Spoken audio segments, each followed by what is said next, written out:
Hello friends, ನಿಮಗೆಲ್ಲ ಮತ್ತೊಂದು ವಿಡಿಯೋಗೆ ಸ್ವಾಗತ. ಫ್ರೆಂಡ್ಸ್, ಭಾರತದ ಶ್ರೀಮಂತ ರಾಜಕಾರಣಿಗಳ ಲಿಸ್ಟ್ನಲ್ಲಿ ಡಿ.ಕೆ. ಶಿವಕುಮಾರ್ ಅವರ ಹೆಸರು ಕೂಡ ಬರುತ್ತೆ. ಆದರೆ ಡಿ.ಕೆ. ಶಿವಕುಮಾರ್ ಅವರ ಪತ್ನಿ ಉಷಾ ಎಷ್ಟು ಶ್ರೀಮಂತೆ ಗೊತ್ತಾ? ಅವರ ಬಳಿ ಎಷ್ಟು ಆಸ್ತಿ ಇದೆ ಗೊತ್ತಾ? ವರ್ಷದಿಂದ ವರ್ಷಕ್ಕೆ ಇವರ ಆಸ್ತಿ ಹೆಚ್ಚಾಗ್ತಾ ಇರೋದು ಹೇಗೆ? ಅಷ್ಟಕ್ಕೂ ಇವರಿಗೆ ದುಡ್ಡು ಎಲ್ಲಿಂದ ಬರುತ್ತೆ? ಉಷಾ ಶಿವಕುಮಾರ್ ಅವರು ರಾಜಕೀಯಕ್ಕೆ ಎಂಟ್ರಿ ಕೊಡ್ತಾರಾ? ಎಲ್ಲವನ್ನ ಇವತ್ತಿನ ಈ ಒಂದು ವಿಡಿಯೋದಲ್ಲಿ ಹೇಳ್ತಾ ಹೋಗ್ತೀವಿ, ಬನ್ನಿ. ಫ್ರೆಂಡ್ಸ್, ಉಷಾ ಶಿವಕುಮಾರ್ ಅವರ ಬಳಿ 1 ಕೋಟಿಗೂ ಅಧಿಕ ಬ್ಯಾಂಕ್ ಬ್ಯಾಲೆನ್ಸ್ ಇದೆ. ಹೌದು ಫ್ರೆಂಡ್ಸ್, ಉಷಾ ಶಿವಕುಮಾರ್ ಅವರು ವಿವಿಧ ಬ್ಯಾಂಕುಗಳಲ್ಲಿ ಅಕೌಂಟ್ ಅನ್ನ ಹೊಂದಿದ್ದಾರೆ. ಈ ಬ್ಯಾಂಕುಗಳಲ್ಲಿ ಒಟ್ಟು 1.21 ಕೋಟಿ ಹಣವನ್ನ ಹೊಂದಿದ್ದಾರೆ. 1 ಕೆಜಿ ಚಿನ್ನ, 20 ಕೆಜಿ ಬೆಳ್ಳಿ ಒಡತಿ. ಹೌದು ಫ್ರೆಂಡ್ಸ್, ಉಷಾ ಶಿವಕುಮಾರ್ ಅವರ ಬಳಿ ಬರೋಬ್ಬರಿ 2.5 ಕೆಜಿಯಷ್ಟು ಚಿನ್ನ, 20 ಕೆಜಿಯಷ್ಟು ಬೆಳ್ಳಿ ಇದೆ. ಇವುಗಳ ಒಟ್ಟು ಮೌಲ್ಯ 9.5 ಲಕ್ಷ ಅಂತ ಘೋಷಿಸಿಕೊಂಡಿದ್ದಾರೆ. ಇನ್ನು 65 ಕೋಟಿ ಬೆಲೆಯ 4 ಐಷಾರಾಮಿ ಮನೆ.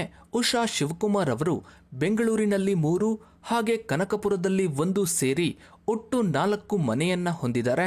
ಇವುಗಳ ಒಟ್ಟು ಮೌಲ್ಯ ಬರೋಬ್ಬರಿ 65 ಕೋಟಿ. ಇದರಲ್ಲಿ ಬೆಂಗಳೂರಿನ ಸದಾಶಿವನಗರದಲ್ಲಿನ 1 ಮನೆ 42 ಕೋಟಿ ಬೆಲೆ ಬಾಳುತ್ತೆ. ಬರೋಬ್ಬರಿ 42 ಕೋಟಿ ಬೆಲೆ ಬಾಳುತ್ತೆ. ಸದಾಶಿವನಗರದ ಮತ್ತೊಂದು ಮನೆ 21 ಕೋಟಿ ಬೆಲೆ ಬಾಳುತ್ತೆ. ಇನ್ನು ಪ್ಯಾಲೇಸ್ ರಸ್ತೆಯಲ್ಲಿರೋ ಮನೆ 1.75 ಕೋಟಿ ಬೆಲೆ ಬಾಳುತ್ತೆ. ಇನ್ನು ಕನಕಪುರದಲ್ಲಿರುವಂತಹ ಮನೆ 25 ಲಕ್ಷದ್ದು. ಇದರ ಜೊತೆಗೆ ಬೆಂಗಳೂರಿನ ರಾಜಾಜಿನಗರದಲ್ಲಿರೋ ಶೋಭಾ ಇಂದ್ರಪ್ರಸ್ಥದಲ್ಲಿ ಫ್ಲಾಟ್ ಖರೀದಿಗಾಗಿ 54 ಲಕ್ಷ ಅಡ್ವಾನ್ಸ್ ಅನ್ನ ಕೊಟ್ಟಿದ್ದಾರೆ. ಇನ್ನು ಉಷಾ ಶಿವಕುಮಾರ್ ಅವರು ವಿವಿಧ ಕಂಪನಿ ಹಾಗೂ ವ್ಯಕ್ತಿಗಳಿಗೆ ಬರೋಬ್ಬರಿ 16 ಕೋಟಿ ಸಾಲ ಕೊಟ್ಟಿದ್ದಾರೆ. ಇದರಲ್ಲಿ ಮಗಳು ಐಶ್ವರ್ಯಾಗೆ 10 ಕೋಟಿ, ಸಹೋದರಿ ಡಾಕ್ಟರ್ ಸುಮಾ ರಂಗನಾಥನ್ಗೆ ಕೊಟ್ಟಿರುವಂತಹ 1 ಕೋಟಿ ಸಹ ಸೇರಿದೆ. ಇನ್ನು ಉಷಾ ಶಿವಕುಮಾರ್ ಅವರು ವಿವಿಧ ಕಂಪನಿಗಳಲ್ಲಿ 2.37 ಕೋಟಿ ಮೌಲ್ಯದ ಷೇರು ಮತ್ತು ಮ್ಯೂಚುವಲ್ ಫಂಡ್ ಅನ್ನ ಹೊಂದಿದ್ದಾರೆ. ಇದರಲ್ಲಿ ಆದರ್ಶಿನ್ ಪ್ರೈವೇಟ್ ಲಿಮಿಟೆಡ್ ನಲ್ಲೇ 2.14 ಕೋಟಿ ಮೌಲ್ಯದ ಷೇರುಗಳಿವೆ. ಉಷಾ ಶಿವಕುಮಾರ್ ಅವರ ಹೆಸರಿನಲ್ಲಿ ಒಟ್ಟು 5 ಕೃಷಿಯೇತರ ಸೈಟುಗಳಿವೆ. ಬೆಂಗಳೂರಿನಲ್ಲಿ 3, ಮೈಸೂರಿನಲ್ಲಿ 2 ಇವೆ. ಇವುಗಳ ಒಟ್ಟು ಮೌಲ್ಯ 10 ಕೋಟಿ. ಇನ್ನು ಉಷಾ ಅವರು ಬೆಂಗಳೂರಿನ ಜಿಗಣಿ ಸಮೀಪದ TNR ಇನಿಸಿಯೋದಲ್ಲಿ 7 ಬಿಸಿನೆಸ್ ಪ್ಲೇಸ್ಗಳನ್ನು ಹೊಂದಿದ್ದಾರೆ. ಇವುಗಳ ಒಟ್ಟು ಮೌಲ್ಯ 28 ಕೋಟಿ. ಜೊತೆಗೆ ಮಡಿವಾಳದ ಕಮರ್ಷಿಯಲ್ ಪ್ಲಾಜಾದಲ್ಲಿ 20 ಶಾಪ್ಗಳಿಗೆ ಮಾಲಕಿಯಾಗಿದ್ದಾರೆ. ಇವುಗಳ ಒಟ್ಟು ಮೌಲ್ಯ 5 ಕೋಟಿ. ಜೊತೆಗೆ ಇನ್ಫೆಂಟ್ರಿ ರಸ್ತೆಯ ಎಂಬಸಿ ಸ್ಕ್ವೇರ್ನಲ್ಲಿ 4 ಕೋಟಿ ಮೌಲ್ಯದ ಆಫೀಸ್ ಪ್ಲೇಸ್ ಅನ್ನ ಹೊಂದಿದ್ದಾರೆ. ಹೀಗೆ ವಾಣಿಜ್ಯ ಕಟ್ಟಡಗಳ ರೂಪದಲ್ಲಿ ಬರೋಬ್ಬರಿ 37 ಕೋಟಿ ಆಸ್ತಿ ಹೊಂದಿದ್ದಾರೆ ಉಷಾ ಶಿವಕುಮಾರ್. ಇಷ್ಟೆಲ್ಲ ಕೇಳಿದ್ಮೇಲೆ ನಿಮ್ಗೆ ಅನಿಸ್ಬೋದು, ನಿಜವಾಗ್ಲೂ ಉಷಾ ಶಿವಕುಮಾರ್ ಅವರ ಒಟ್ಟು ಆಸ್ತಿ ಎಷ್ಟಿದೆ, ವರ್ಷದಿಂದ ವರ್ಷಕ್ಕೆ ಹೇಗೆ ಆಸ್ತಿ ಹೆಚ್ಚಾಗ್ತಾ ಹೋಯ್ತು ಅಂತ. ಉಷಾ ಶಿವಕುಮಾರ್ ಅವರ ಹೆಸರಲ್ಲಿ ಇರೋ ಎಲ್ಲಾ ಆಸ್ತಿಯನ್ನ ಒಟ್ಟು ಸೇರಿಸಿದ್ರೆ ಬರೋಬ್ಬರಿ 133 ಕೋಟಿ ಆಸ್ತಿ ಆಗುತ್ತೆ.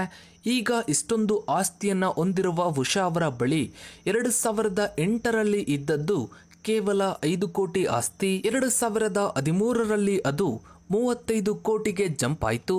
ನಂತರ 2018ರಲ್ಲಿ 112 ಕೋಟಿಗೆ ಹೋಯಿತು. ಇನ್ನು ಈಗ 133 ಕೋಟಿ ಉಷಾ ಅವರ ಒಟ್ಟು ಆಸ್ತಿಯಾಗಿದೆ. ಕೋಟಿಗಟ್ಟಲೆ ಆಸ್ತಿ ಇದ್ರೂ ಉಷಾ ಅವರ ಹೆಸರಲ್ಲಿ ಸಾಲ ಕೂಡ ಇದೆ. ಇವರು 45 ಕೋಟಿಯಷ್ಟು ಸಾಲವನ್ನ ಉಳಿಸ್ಕೊಂಡಿದ್ದಾರೆ. ಇದರಲ್ಲಿ ಇವರ ಗಂಡ ಡಿ.ಕೆ. ಶಿವಕುಮಾರ್ ಅವರಿಗೆ ಕೊಡಬೇಕಾಗಿರೋ 17 ಕೋಟಿ, ಇನ್ನು ಇವರ ಅತ್ತೆ ಗೌರಮ್ಮಗೆ ಕೊಡಬೇಕಿರೋ 9 ಕೋಟಿ ಸಾಲ ಸೇರಿದೆ. ಉಷಾ ಶಿವಕುಮಾರ್ ಅವರ ವಾರ್ಷಿಕ ಆದಾಯ 1,90,000, ಅಂದ್ರೆ ತಿಂಗಳಿಗೆ ಸರಾಸರಿ 15,800, ದಿನಕ್ಕೆ 530 ರೂಪಾಯಿ. ಇದೇ ಉಷಾ ಶಿವಕುಮಾರ್ ಅವರ 2018ರಲ್ಲಿ ಇವರ ವಾರ್ಷಿಕ ಆದಾಯ ಬರೋಬ್ಬರಿ 21.22 ಕೋಟಿ ಇತ್ತು.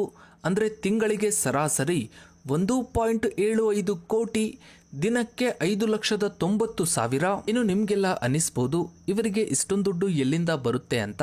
ಅದಕ್ಕೆ ಉತ್ತರ, ಉಷಾ ಶಿವಕುಮಾರ್ ಅವರು ಬಿಸ್ನೆಸ್ ವುಮೆನ್, ಜೊತೆಗೆ ಶಿಕ್ಷಣ ತಜ್ಞೆಯಾಗಿದ್ದಾರೆ. ಅವರಿಗೆ ಬಾಡಿಗೆ, ಕ್ಯಾಪಿಟಲ್ ಗೇನ್, ಬ್ಯಾಂಕ್ ಬಡ್ಡಿ ಮುಂತಾದವುಗಳಿಂದ ಆದಾಯ ಬರುತ್ತೆ ಅಂತ ಘೋಷಿಸಿಕೊಂಡಿದ್ದಾರೆ. ಇನ್ನು ಉಷಾ ಶಿವಕುಮಾರ್ ಅವರು ರಾಜಕೀಯಕ್ಕೆ ಎಂಟ್ರಿ ಕೊಡ್ತಾರಾ ಅನ್ನೋದನ್ನ ನೋಡೋದಾದ್ರೆ ಡಿ.ಕೆ. ಶಿವಕುಮಾರ್ ಅವರು ಒಂದು ಇಂಟರ್ವ್ಯೂನಲ್ಲಿ ಹೇಳಿರೋ ಪ್ರಕಾರ ರಾಜಕೀಯ ಅನ್ನೋದು ನನಗೆ ಸಾಕು, ನನ್ನ ಕುಟುಂಬಕ್ಕೆ ಬೇಡ ಅಂತ ಹೇಳಿದ್ದಾರೆ. ಇನ್ನು ಮುಂದಿನ ದಿನಗಳಲ್ಲಿ ಉಷಾ ಶಿವಕುಮಾರ್ ಅವರು ರಾಜಕೀಯಕ್ಕೆ ಬರ್ತಾರಾ ಇಲ್ವಾ ಅನ್ನೋದನ್ನ ಕಾದು ನೋಡಬೇಕಿದೆ. ವಿದ್ಯಾವಂತೆ ಆಗಿರುವಂತಹ ಉಷಾ ಶಿವಕುಮಾರ್ ಅವರು ರಾಜಕೀಯಕ್ಕೆ ಬರಬೇಕಾ ಬೇಡವಾ ಅನ್ನೋದನ್ನ ತಪ್ಪದೆ ಕಮೆಂಟ್ ಸೆಕ್ಷನ್ ಅಲ್ಲಿ ಕಮೆಂಟ್ ಮಾಡಿ. ಹಾಗೆ ವಿಡಿಯೋಗೊಂದು ಲೈಕ್ ಮಾಡ್ತಾ ವಿಡಿಯೋನ ಆದಷ್ಟು ಎಲ್ಲ ಕಡೆ ಶೇರ್ ಮಾಡಿ. ನೀವಿನ್ನೂ ನಮ್ಮ ಚಾನಲ್ಗೆ ಸಬ್ಸ್ಕ್ರೈಬ್ ಆಗಿಲ್ಲ ಅಂದ್ರೆ ಕೆಳಗಡೆ ಕಾಣೋ ಸಬ್ಸ್ಕ್ರೈಬ್ ಅನ್ನು ಕ್ಲಿಕ್ ಮಾಡಿ. ಹಾಗೆ ಪಕ್ಕದಲ್ಲಿ ಕಾಣೋ ಬೆಲ್ ಐಕಾನ್ ಕೂಡ ಕ್ಲಿಕ್ ಮಾಡಿ. Thanks for watching.